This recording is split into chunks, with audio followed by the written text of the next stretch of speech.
Dahi usa ka batang kalye nga nagtan-aw sa gawas sa namaligya og mga sapatos ug nalabyan siya sa usa ka maayong babayi ug dayon siyang gipangutana, "Doy, nganong naginuktok man ka diha? Unsa may imong gihuna-una?" Dayon nitubag ang bata, "Nanghangyo ko sa Ginoo nga tagaan kog sapatos sama ato." Dayon nga gigunitan sa babayi ang kamot sa inosente kaayo nga bata ug gidala sa sulod sa tindahan sa namaligya og sapatos. Digto iyang gitrapuhan ang mga tiil ani ug gipalit ang gusto kaayo ani nga sapatos. Tungod sa mga nakita og nabati sa inosente nga bata, kahilakon kaayo ni nga nangutana sa babayi, "Asawa ka sa Ginoo?" Nipahiyong lamang ang babayi ug nitubag, "Dili, sama ra pud ko nimo nga naay giampo, pero dili pa nako kaya ang kunon ang akong gipangayo. Pero pwede nako mahatag sa uban ang ilang giampo, subay sa kung unsay naara pod sa ako."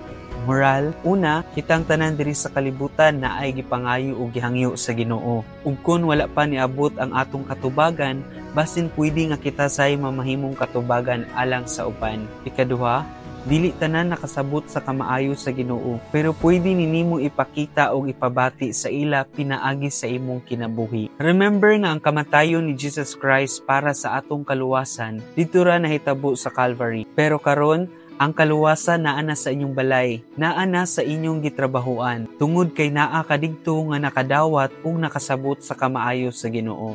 Sa una, ang ngalan ug kinabuhi ni Jesus sa Biblia ra mabasa. Karon, ang iyang mga maayong kinaiya makita na sa imuha. Ipaila-ila si Jesus sa mas daghan pa nga katawhan pinaagi sa imong kinabuhi. Maayong adlaw, and once again, this is Sir Migo Nimo reminding, sa pagpakita sa mga maayong batasan nga gikan sa Ginoo, padayon ug paglig-on kay mag-celebrate patapuhon.